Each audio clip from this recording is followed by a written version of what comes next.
Like if I have a 30-hour week and I'm not really recovering on a recovery day, it's detrimental to my performance. And a lot of it is actually coming to terms with the fact that maybe I can't go and hike in the afternoon and stay up or like wake up at 5 a.m. to see sunrise and go camping on the weekend because it is actually not good for my performance. So, yeah, I think a big part of it is telling myself no. This is Andrew Vontz, and you're listening to Choose the Hard Way, the podcast about how hard things build stronger humans who have more fun. I wanted to let you know I've launched a Substack, and that's where I write about bikes, Zen, life, and also share my reflections on conversations from this podcast and more. The number one thing you can do to support Choose the Hard Way is to subscribe to my Substack. To do that, please go to alwaysthehardway.substack.com, or you can just go to Substack, type Choose the Hard Way in search, and please hit subscribe. I'm posting more behind the scenes stories from my life, adventures on the pod and on the road on Instagram. You can follow me there at HardwayPod. And if you're a human and you sleep, please check out my startup, The Better Lab. We guide you to build science-backed practices to sleep better that can help you feel your best for life, your workout, that upcoming race or event. Find us for free in the Apple App Store and at thebetterlab.io. Over $1 trillion in crypto transactions have been trusted to blockchain.com, and I'm excited to welcome blockchain.com as the new title sponsor of Choose the Hard Way. It's your trusted platform for buying, selling, and holding crypto, no matter your experience level. Create your free wallet and get up to 10% in annual rewards by putting your crypto to work. When you crypto with blockchain.com. Palm Tree Podco is my production and marketing partner of choice for Choose the Hardware because they do exceptional work that lets me focus on the part of podcasting I love the most, which is interviewing amazing guests. When you're ready to start a podcast, or if you want to take your podcast to the next level, work with Palm Tree Podco. You can find them at palmtreepodco.com. Find that link in the show notes. Harry Sweeny is the first active World Tour pro cyclist competing at the highest level of the sport to publicly share about his diagnosis and experience as someone on the autism spectrum. Harry rides for the EF Education Easy Post World Tour team in the biggest races in pro cycling, including the Tour de France, the Vuelta a España, and many more. And his YouTube channel is one of my favorite things to watch on the internet. It's where Harry tells the story of his life as a pro cyclist, semi-pro chef, and adventurer. Find links to his YouTube and Instagram in the show notes, and I'm excited to share this conversation with you. So let's dive in. This is the first time I've ever done preseason altitude before because usually I live at about 1,300 meters. So it's not descending as much. It's only about 300 meters down to Spain. But yeah, now I'm staying up at 2,000 and I've been up here for nearly 5 weeks now. So it's been cold. Bits and pieces have been really, really cold with snow. But for the most part, it's been really good up in Andorra. Lots of sun. So can't complain. Yeah, I'm really curious. In one of your recent videos, I saw you were using a pulse oximeter.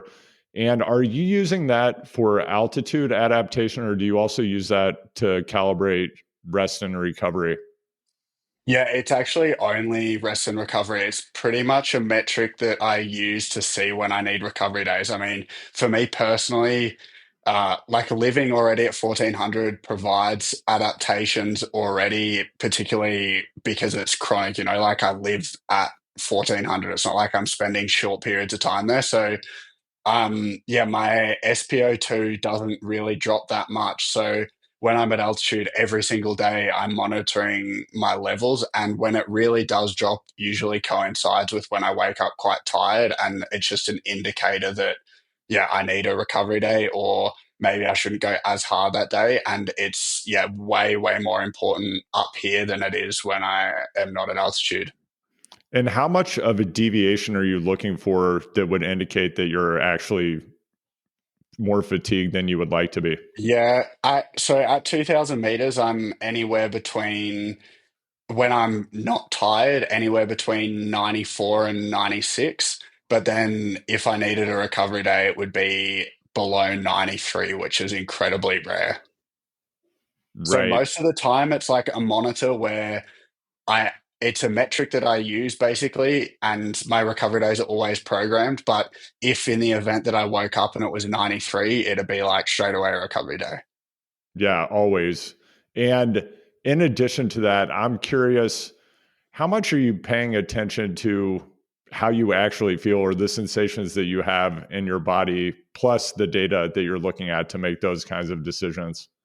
Almost entirely off field, to be honest. The metrics are really there for the coaches. For example, if I looked at metrics at altitude, my HRV is nearly halved, especially in the cold weather. I think for me personally, during the seasons, it changes quite a lot. Like if I was at sea level, I would be in summer about 160, and then in winter, maybe 100. But then when I'm at altitude, with a combination of the cold weather, it's well below 100 almost every day. But then if I went down to sea level tomorrow, it would double. Okay. Yeah, this is really getting in the weeds, and you will be able to tell from this question how closely I have been following your content. So, in the same video recently where you had the pulse oximeter, and like I zeroed in on that because I had never seen someone use that as a metric for calibrating rest and recovery. Then I went into PubMed. I started doing research. I was like, oh, this is really interesting. Yeah. Next thing you know, I'm on Amazon. I was trying to find the exact model you had, which I don't think is available in the United States, but I found some alternatives. So I was really curious about it. I paused and I took a look at your training peaks and I looked at your HRV number. And in that video, it was in the 50s. And then Yeah. I went and looked at some of the data that EF had published. I think Whoop did a study during the Tour de France looking at HRV and other data from some athletes on the team. And it looked like the range during the tour, at the high end at the beginning of the tour, I believe the median HRV for the riders on the tour team was 140 or maybe 144. Yeah. And then on the first rest day, it was around 70. I saw yours at 57 and I thought, number one, like, was that actually your HRV that day? And number two, were you just totally wrecked? No, that so this is all of the data was as it was, like exactly how it was recorded, and that's actually why I primarily go off feel when I'm at altitude because Right. I think a lot of it, for me personally, when it's seasonal changes, which most people it is, it's also good to look at it with, yeah, like not exact science where like your HRV's low one day, maybe I was really cold the day before, but it Right. doesn't necessarily mean that I can't train hard if it's low that day. So for me to see 50 in winter at 2000 meters and training hard is not really alarming because like the last race I went to in Bessèges, for example, I had a travel day and I drove 5 hours, but then I woke up and it was 135. So it's one of those Whoa. things for me where, yeah, it for me, it'll change a lot depending on feel.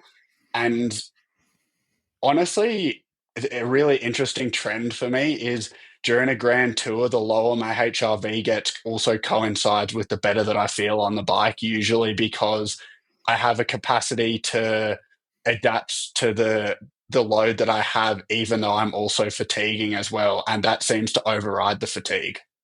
Right. And again, this is part of what I really enjoy about the content that you're putting out and what you're showing us about life as a pro cyclist, both from a lifestyle point of view, which we'll get into, as well as tactically from a training and implementation point of view. It's just very fascinating to me, see what you're finding that works and how you're ingesting and interpreting data. And as I was sharing with you before we started recording, my startup, the Better Lab, is really oriented around helping aging athletes optimize their rest and recovery using science-backed methods. And, one of the things that we've noticed is that almost all of us at this point, we're using a huge variety of devices, whether it's a Whoop and or a I have a Garmin that I don't actually check this daily, but I do sometimes look at longitudinal data around HRV.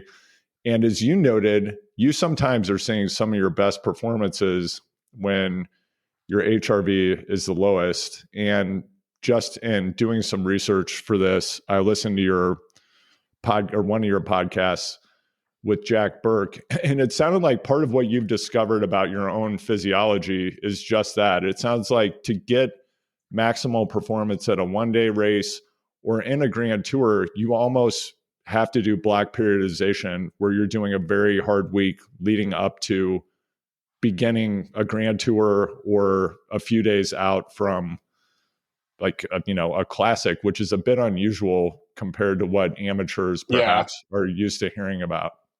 I think the key difference there is a lot of amateurs, I think, and also the basis for a lot of biometric tracking is, I would say, getting the most adaptation possible per amount of exertion that you have.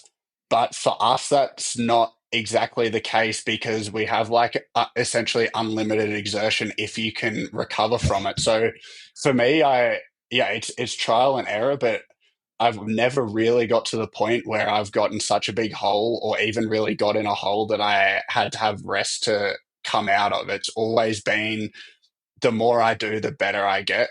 And I haven't really found a caveat to that really yet. I mean, the stage 20 of the Vuelta, like the last road stage, was the best power I've ever done ever. And it was, yeah, after 3 weeks of racing, and I probably woke up to like 35 HRV that day. Wow, that's wild. Were you like that earlier in your career? Like when you look back at your historical data, has that always been the case? Yeah, it was always the case from very early on where I would follow what you would call a typical taper plan, and I would always feel rubbish.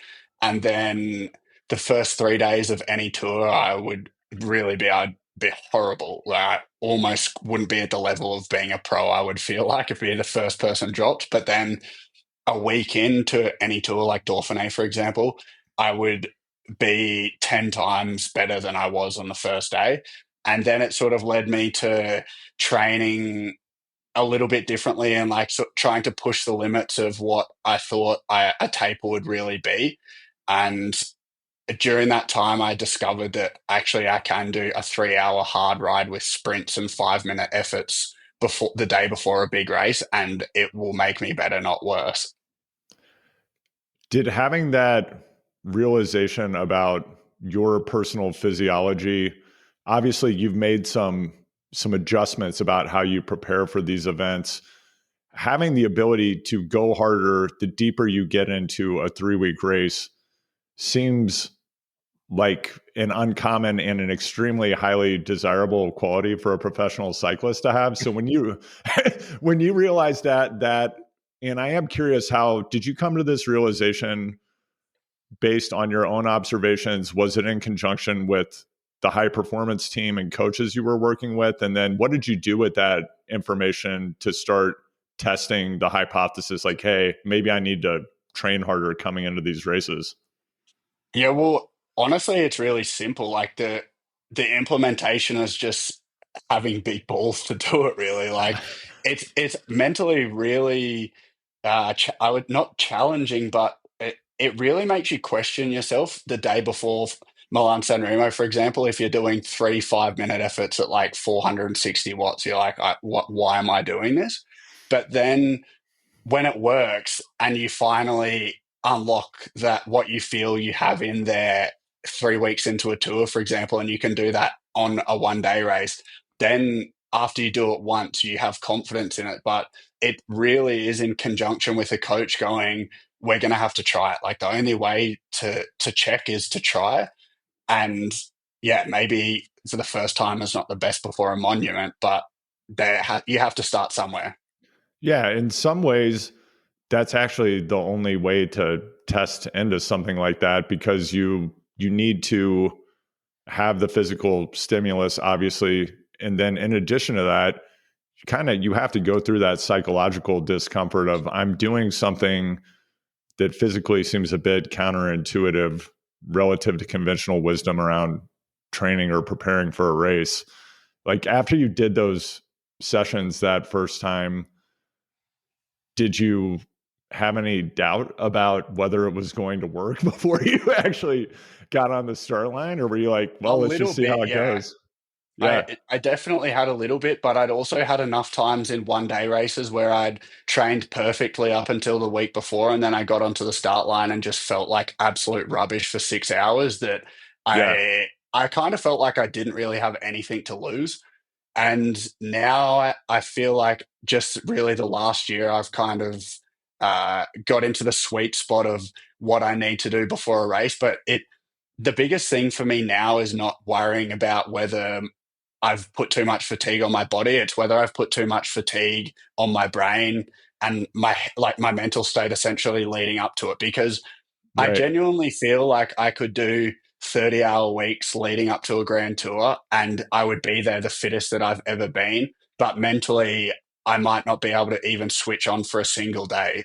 But if I did 20-hour weeks leading up to a grand tour, I wouldn't be as fit. But maybe I can switch on, really switch on for 10 days of that. And then I would be twice the rider, you know?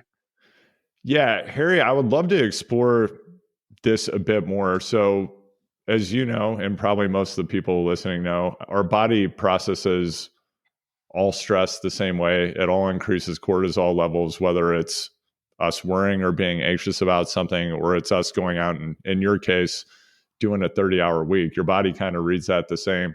So, on the mental side of things, what do you do to stay calm, cool at the appropriate level of arousal going into something like a grand tour, a 1 day monument where it's not just about performing on that day? It, if you zoom out, it's also that's going to determine like, hey, what kind of contract do you potentially get the next time you sit down and negotiate uh, those types of things.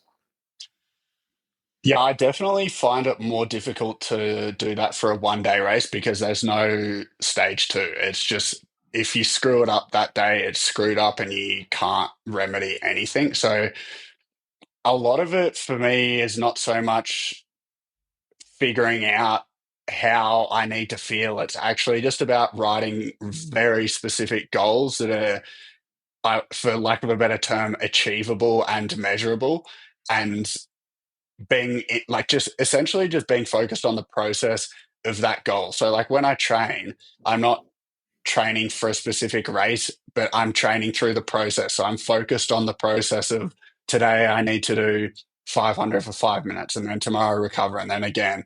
So then for me to work best mentally, it's that I need to then have goals where it's like, at this corner, I'm top 30, so that then at this corner, I can be first there, and then I can drop off my teammate who needs to attack there. And it's very rigid and very structured. And for me, it takes out any room for error in what I'm actually trying to do. Like everything that I've done leading up to the race is what will make me feel good on the day. So regardless of how I feel, it's almost not in the equation for the race day. Like that's in the equation for the race day is the goals that I have and the job I have to do, and the rest of it is noise. And when you think about those process goals, like on race day, for example, does your list have do you get as reductive and as step by step as like, hey, making sure breakfast is exactly what I need to have this day? I'm ready for the team bus 10 minutes before it. I don't know. Like, what are some of the types of things you're doing from a process point of view? A lot of it is just muscle memory from breakfast onwards. Like it's pretty much dialed in that you eat very similar most days, particularly on race days. So that to me isn't really as much of an issue. It's really like getting onto the bus, focusing for the meeting for 20 minutes, then switching off. And particularly for a long race, it is important to be able to switch back off because you have your meeting an hour before the start of San Remo. Your job is not going to be for another 7 hours. So you can't just be like razor focused the entire time. And that for me is really what I've worked on is actually being able to switch on and switch off, because without being able to switch on or switch off, you can't like have that real peak of hyper focus because you're just at a real mellow the whole time. So yeah, that's sort of like what I've discovered in my career is that the mental training is to allow you to have a peak and a trough, not just be like this the whole day. Yeah, it's interesting because with something like San Remo, for example, there, as you noted, there are these moments when like the race is on as it relates to your job. There's specific tasks and responsibilities, and at those moments, you have to execute, or there really things potentially fall apart for the team. Equally, if we're thinking about the brain's default mode network and what you're doing potentially unconsciously when you're in the Peloton for 7 hours, which is incredibly dangerous. And like, just in this, at this unconscious, subconscious level, you have to navigate hazards constantly that someone who's not inoculated to that level of stress and precise motor movement, like you drop them into that and they'd panic probably. So it's a really interesting thing. So when you're like let's say you're in a race like San Remo, you're at a tour stage, do you tend to go into or outside of your body during the moments when the race is on and it's time for you to execute and things are getting hard? In the moment, I would say I'm very internal with focused on exactly what I can do. I don't think I mean, there's very external parts, but for example, in the finish where I'm coming to do my job in the final, I'm not going to be able to realize how many fans are on the road or the screaming. It's very much with the blinders on, but you can still react in an instant to someone crashing or avoid something or get a bottle that you need. So I would say that it's not internal or external. It's a mix where you really learn to focus on exactly what you need and nothing else. It's been interesting in the last 2 years how much of the conventional wisdom of the past decade has started to get turned over inside of pro cycling and the world of high performance and endurance sports. So I think I read an article just this week that it's like the 5 millionth article I've read about high carb and like, how it's transforming pro cycling. 120's the new 110, whatever. People are like, they're trying to get up to 200 grams of carb per hour. Potentially that's the edge that some athletes who seem to be exceptional in a lot of ways, that might be one of the edges that they have, is they can just like process and metabolize carb at a higher rate than other people. So, all of the metabolic flexibility, fasted training stuff that just a decade ago, Ineos, Sky, that was their secret weapon. Now we have heat training. Everybody's on 165, 160 millimeter cranks now. It's just wild to me that human civilization is this advanced, and things that were taken as doctrine a decade ago are just Yeah. getting flipped over and like they're gone. Is there anything like that is happening today that if you look into the future in the next couple of years that you feel like we're going to be doing completely differently potentially? I think a lot of it will come down to the mental aspect because I really feel like since I've come in, yes, there's been developments in nutrition, but essentially since I've been pro, I've really been racing on 150 grams of carbs an hour. Like it's not like I came in and I was still doing like fasted rides and 50 grams of carbs in a race. So I think a lot of the later stuff that I think will come out will be about maximizing riders' mental states more so than just like you're going to this race because it's good for you whether you want to or not. Because I think teams are sort of cottoning on to that's not really a thing that works for anyone. Yeah. And just to shift gears a little bit, what led you to decide to go public and share your experience with neurodivergence and autism? Uh, I think I sort of thought that there was no one else really apart from from JV that had really gone public with it. You know, like when I first signed for the team was quite early on with my last year at Lotto. And it was at the time when I was reading JV's book. I mean, I was talking to the team and I thought, all right, I'm going to read JV's book and see like what he's like, whether it's a team that I'd like to ride for. And yeah, I read this book and he briefly mentions at the end that he had Asperger's, and then it was sort of something that I was mulling over talking about for quite a while. And JV had a contact in the media and he just said, someone's doing an article on it. Would you like to be a part of it? And I pretty much didn't give it a second thought. I just said that, yeah, sure, I'd love to. And that was all the thought that I gave to it, really. And would you mind sharing your experience with how, as an adult, you arrived at this diagnosis and how that happened for you? Yeah, I think for me, there was a lot of small things that I never really pegged to have been me being on the spectrum. It was all just like a few weird intricacies that I wouldn't like how shirts felt on my shoulders, or like people wouldn't understand if I kept arguing and arguing for hours about the same thing. And I think there was a few people that mentioned things to me, like close friends and family, and yeah, obviously, like we work with psychologists all the time, so there's not really any stigma around seeing a psychologist in the professional sporting world. So I just went to see a psychologist when I would have been 22, maybe roughly around then. And I just went to a psychologist and spoke to them. And yeah, they said, yeah, it'll take 3 sessions or something to diagnose you, because usually adults that are undiagnosed at a later age are more difficult to figure out the nuances about a diagnosis. But then, yeah, within 30 minutes, she was like, yeah, you're definitely on the spectrum. And then I just walked out. Right. And in the Escape Collective story where you shared about this experience, there's a quote from you. You said, "I believe that the sole reason I became a professional cyclist is because of how my brain is wired." What does that what does that mean to you? I think, yeah, ever since a young age, I've always been drawn to endurance sports. I mean, I wanted to become a professional soccer player until I realized I didn't have the skills for it. But then when I really got into endurance sport, I was just hooked on, I think, the repetitiveness and the fact that you have 100% control over what you're doing.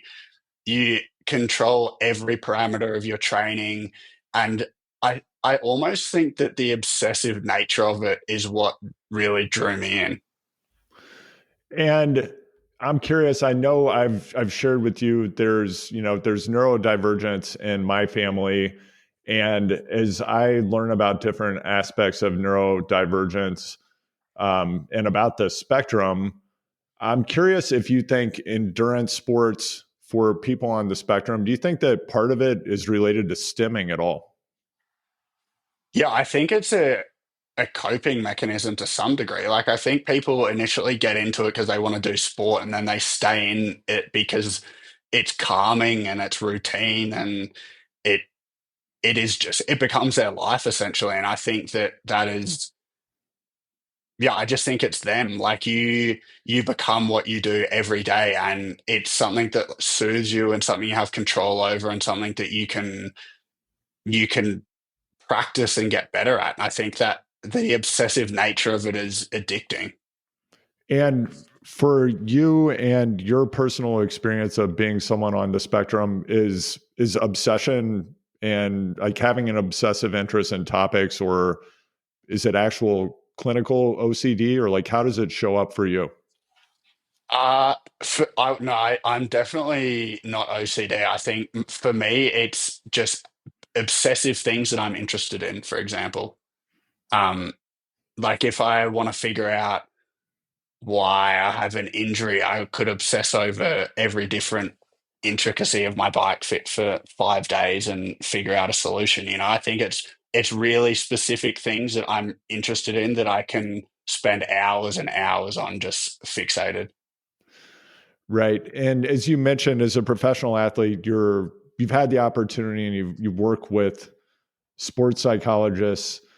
What is that work like, and what do you work on?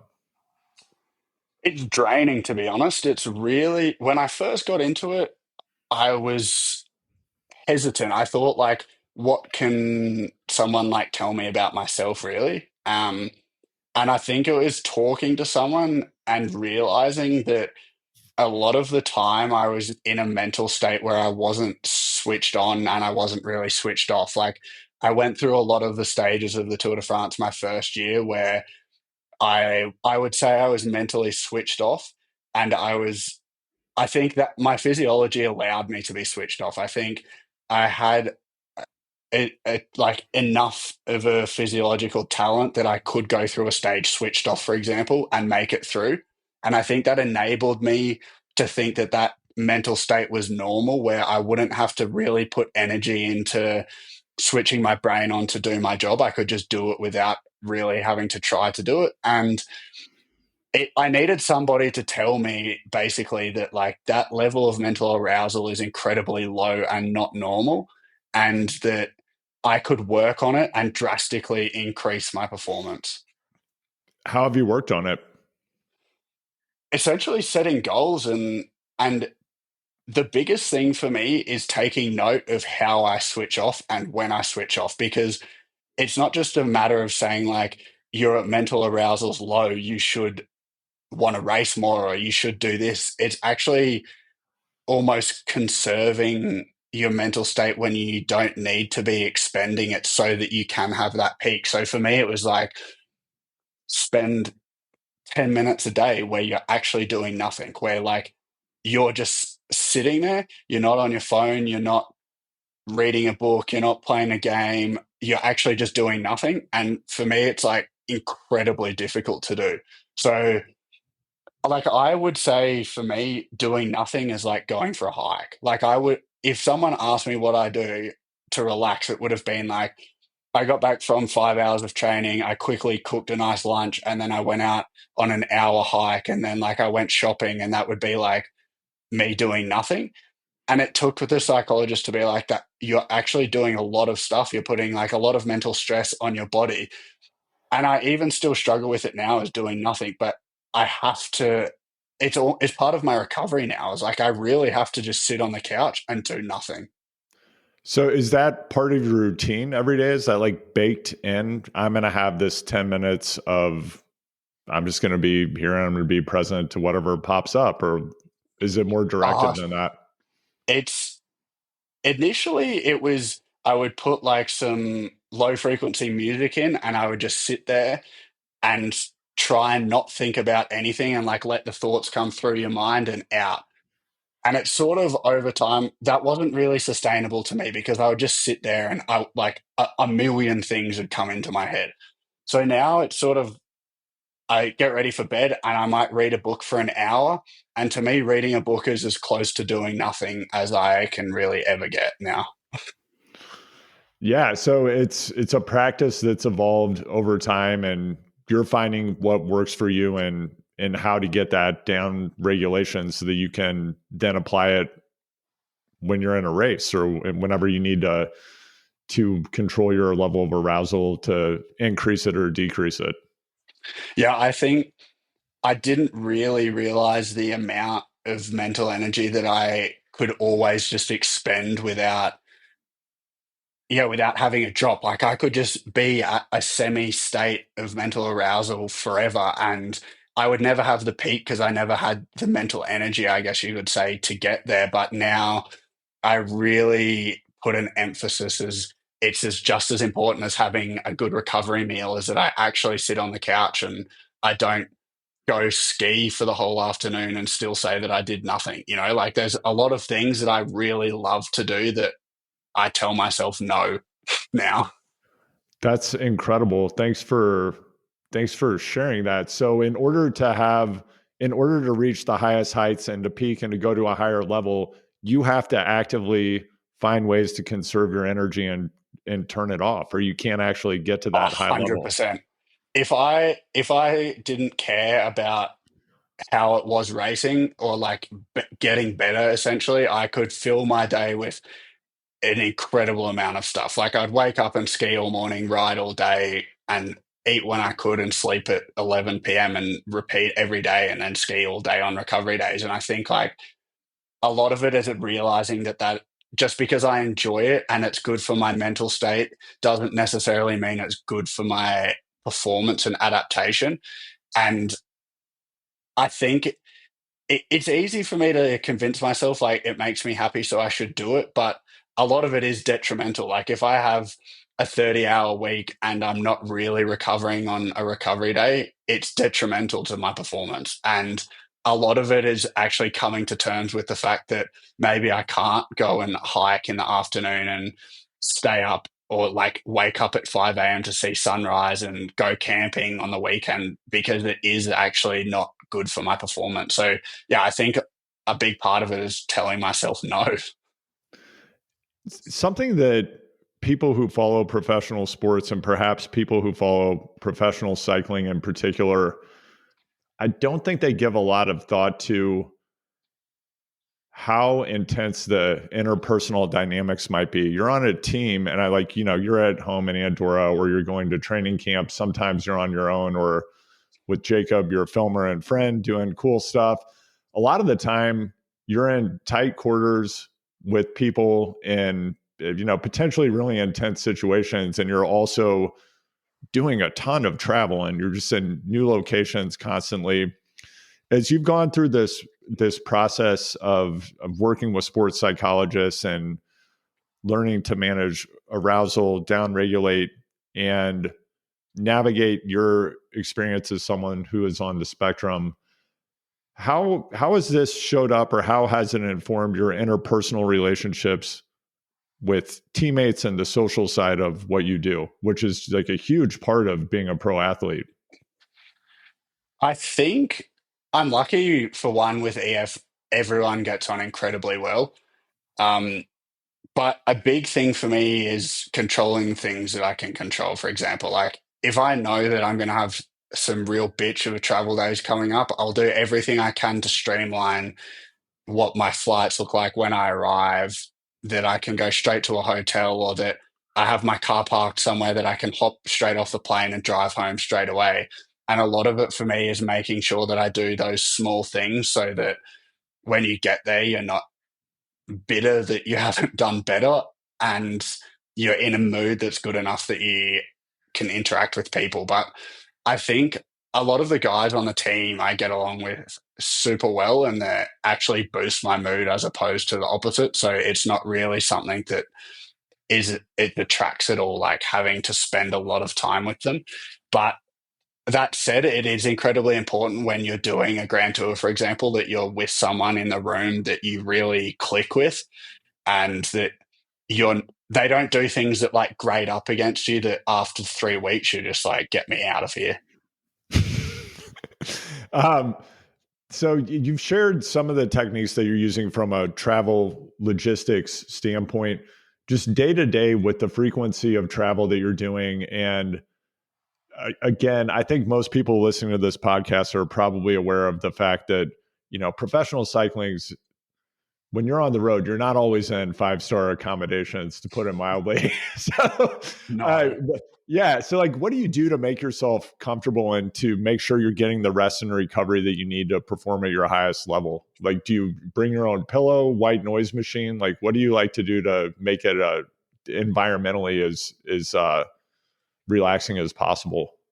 Yeah, I think I've seen a lot of extremes. I've seen air purifiers go on buses. I've seen mattresses, pillows, bed sheets. People do like some really extreme stuff to make it feel like home. But for me, the most important is something that I can repeat at every hotel that doesn't detract. So the team brings a pillow. I have I have the exact same, like, for example, skincare. I have the exact same skincare and miniature versions at a race that I have at home. And that's as close to me that I'll get to anything of, yeah, any semblance of actually being at home. And I think the more that you add on to that is just more complexity that you're not necessarily going to repeat and you actually probably won't get the return that you're looking for. So it's really simple for me. And yeah, I don't want to complicate it more than that. Is there anything that you like to do in your day, just behaviorally, that you repeat when you're out on the road? Just as a for example, I've been fascinated for so long by the rumors of Primoz Roglic is like going out and running before tour stages, which I don't believe Huh. to be true. I think just digging into it a bit, that seems like perhaps that was not the case. But is there anything you like Um, to do, like on a grand tour when you're out on the road? I Run a run really, a 10K or I really like having time to myself. So sometimes I might like if it depends. If your roommate has the same soigneur as you alternate for massage. So you might get an hour where you can just lay and read and you don't have to talk to anyone or you don't have to see anyone. But sometimes they have a different soigneur, so you might have massage at the same time and then you have an hour with your soigneur, but then you're back in the room with them. So for me, sometimes if I really do just need to completely decompress, is I might skip massage for a day and just lay in my room and just really switch off and listen to music for an hour or something like that.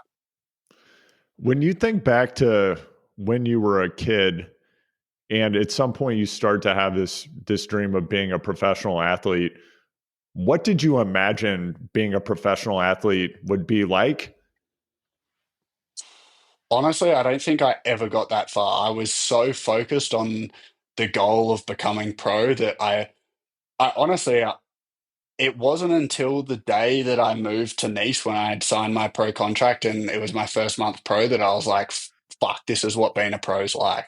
I'm in an apartment, I'm in a brand new country, I'm in a brand new apartment. I don't know anybody in this country apart from one teammate.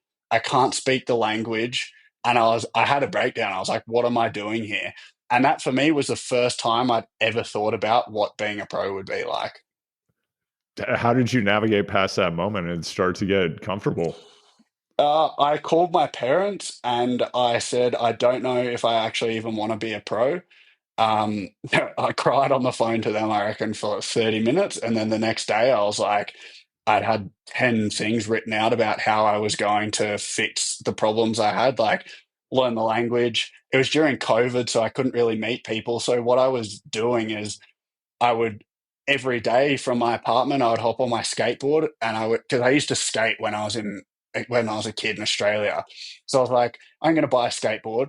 Bought a skateboard. I would train all day, and then in the afternoon after I ate, I would skate down to the beach along the promenade, and I would skate up and down the beach and bump into a few people, meet some English people, and then I eventually met some people that lived there.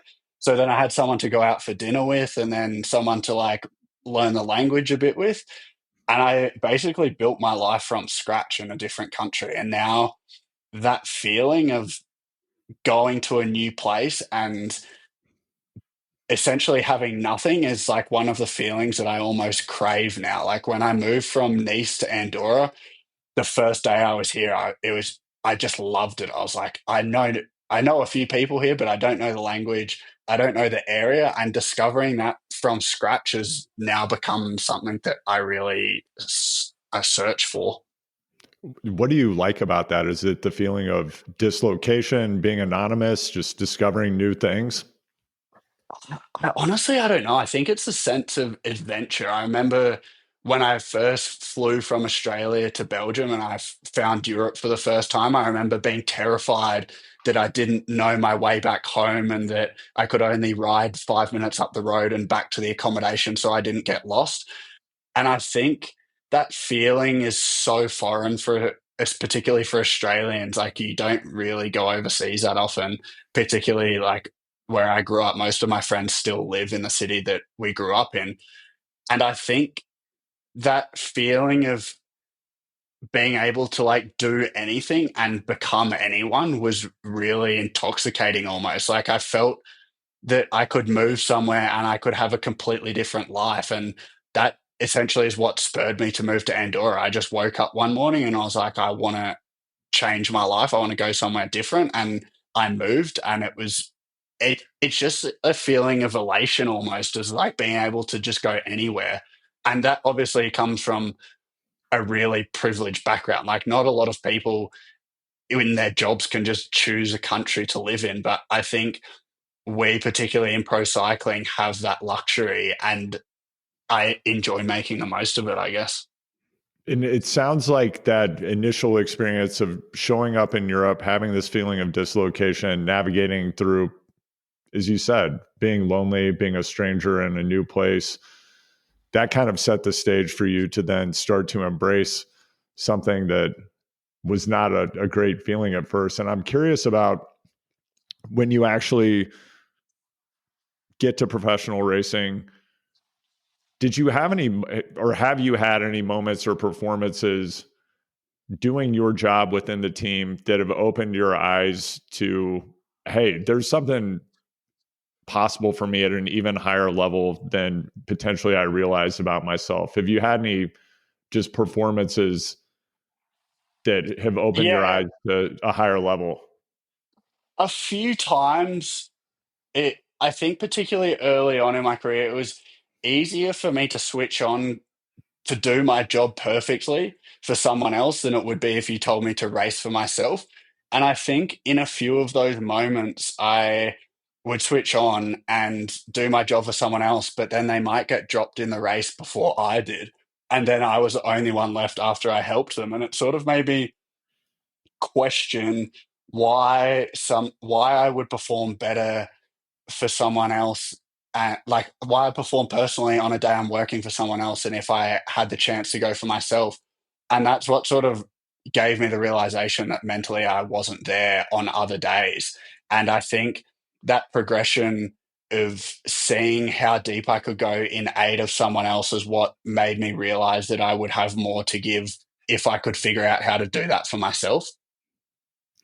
What have been your favorite moments in racing? I think the one that stands out where I actually really thought that for the first time was when I was on Lotto under 23 team, and I was pretty much like the domestique for the team. I wouldn't say I was anything special that year. Like obviously I had good performances, but I never once rode for myself that entire year.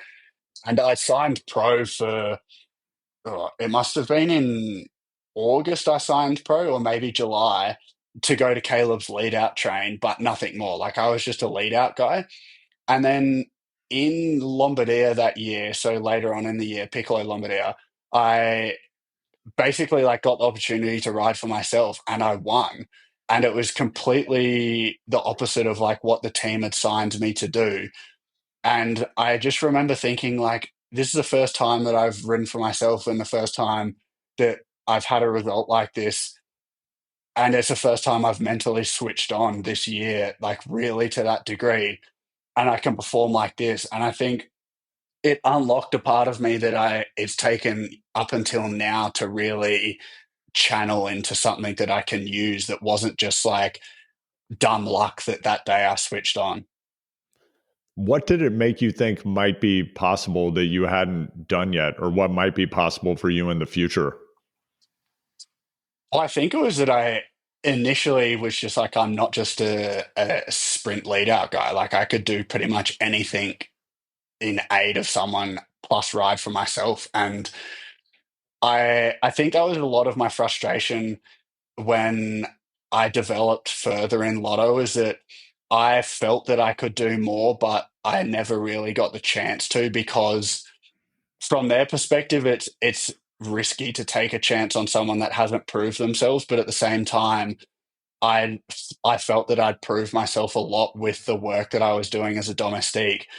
And yeah, this year or last year, sorry, with EF, I got that chance at Luxembourg. They just said like, "You're flying after the Vuelta. You're going to be the leader at Luxembourg," and that was really the first time where I entered a race thinking like I have to really switch on here.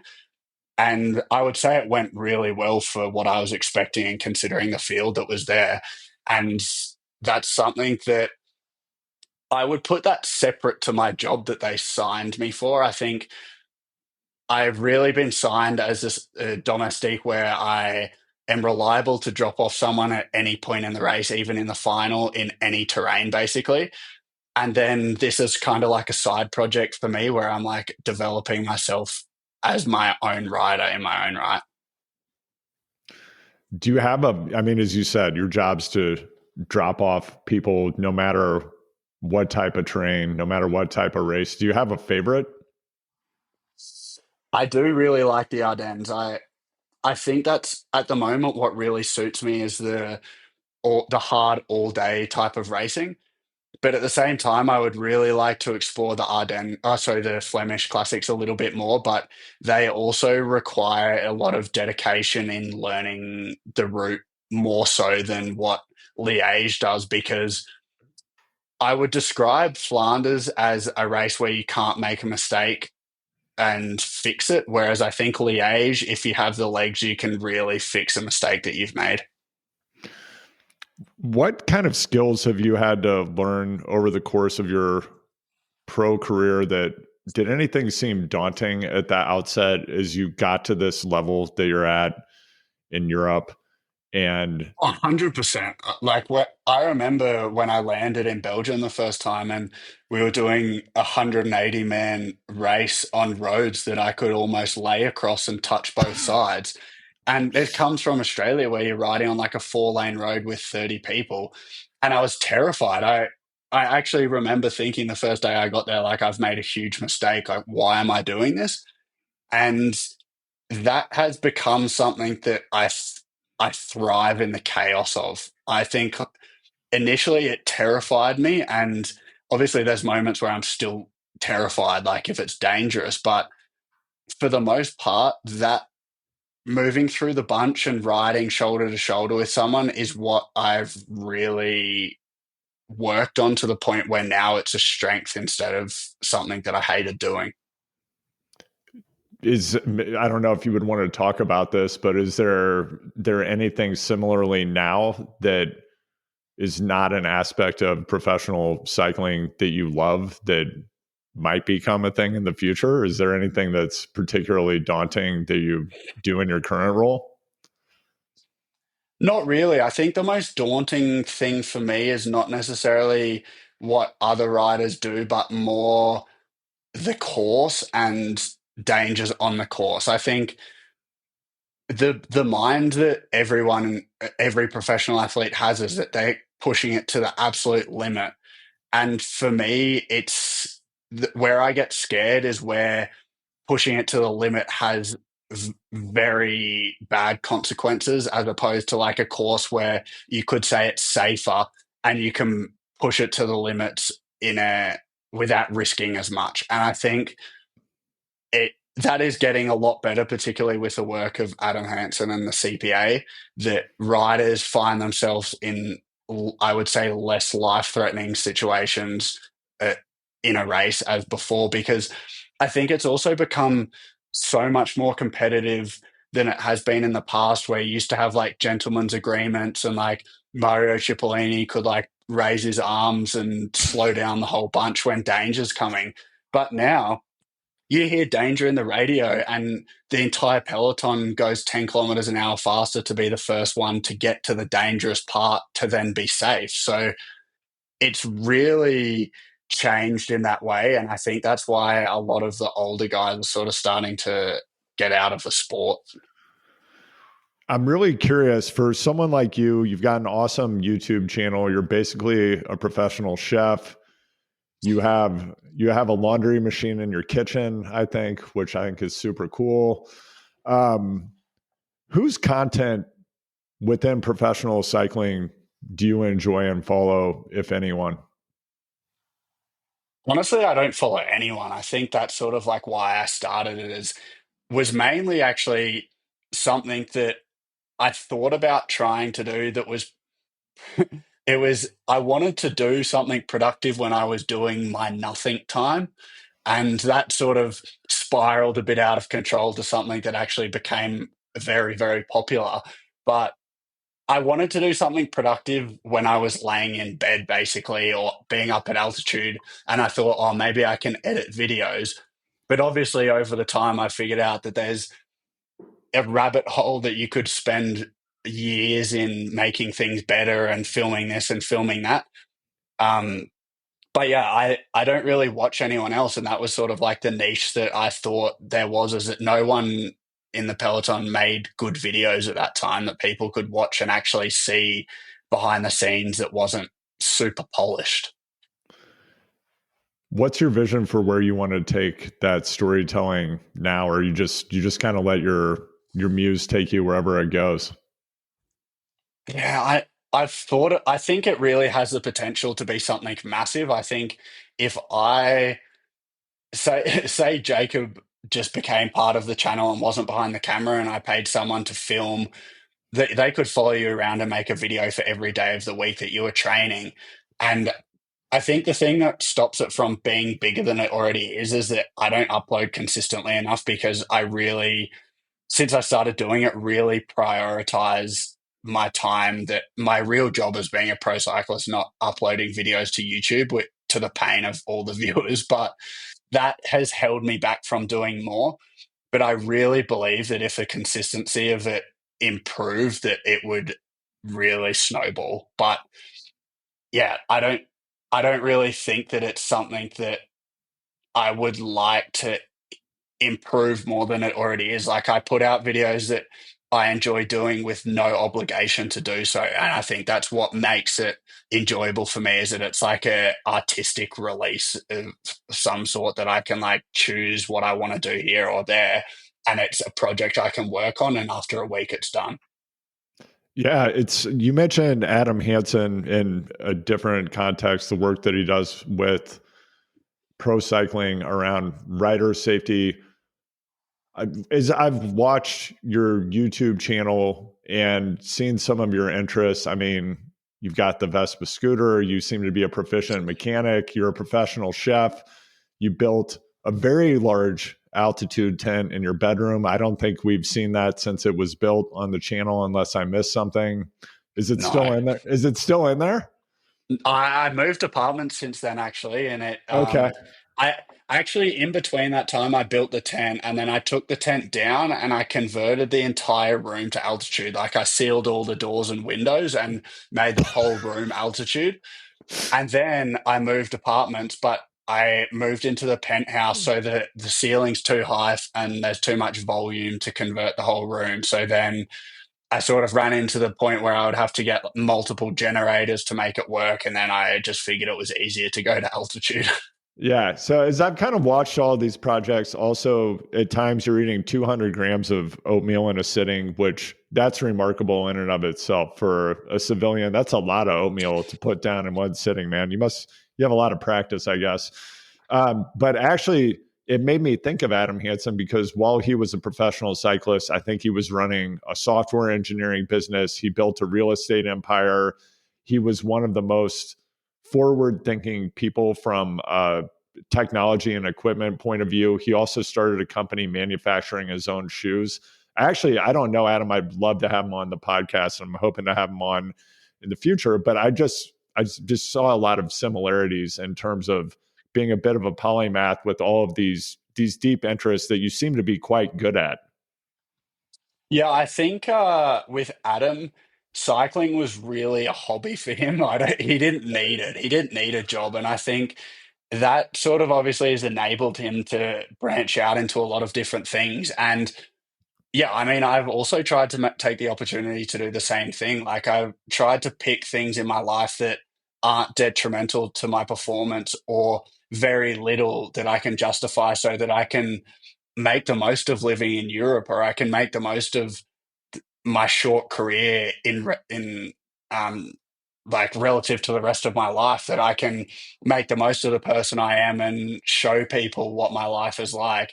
Because in 20 years, I'll probably be doing something completely different. And I wouldn't say I had an epiphany, but like, I think like, when I came in, I saw a lot of guys retire that I watched on TV before I became pro. And it made me realize that like, it's probably going to be over really, really quickly. And yeah, that's what like got me into skiing, for example. It was like, how many times in my life after I retire am I going to be able to walk out my door onto a ski lift and ski, and then ride all afternoon, and then have dinner and a wine at some nice restaurant in Andorra? Like, it probably won't ever happen again. Well, we'll see. Yeah, well, I don't know what my life holds, but like it, a lot of the time lately, particularly this off season, I've spent the entire time from October until February now in Andorra, and a lot of it is just a lot of just realizing how good my life has been lately. That I can ski on my recovery days and enjoy the sun and the snow and like enjoy where I actually live because yeah, it's not always going to be like this. What have you not tried yet outside of cycling that I feel like you've got some list, man? Like Where do I start? yeah, One off tell me about it. season, What do you want to try? one off season, I got really into hiking, and I came up with the idea that I hated walking back downhill. Like I just hated it, but I loved going up. So then I went down the paragliding rabbit hole for like 3 weeks or something, where I was like, maybe I should just buy a paragliding kit so that I can hike up and then just jump off the mountain and fly back home. And then I was like, oh, it's probably a terrible idea. Then I got into like, I'm going to buy a Ducati and like, I'm going to go to the track day on the weekend. And then I also realized that was probably a terrible idea. So then I bought a Vespa instead. But there's plenty of things that I just like, I would love to do it, but I just don't know if I can justify the risk of it and the consequences that it would have. But they're things that I would love to do after my career.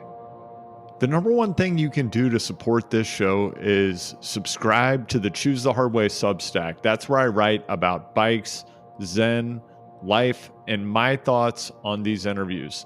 To do that, please go to alwaysthehardway.substack.com, or you can just go to Substack, type Choose the Hard Way in search, and hit subscribe.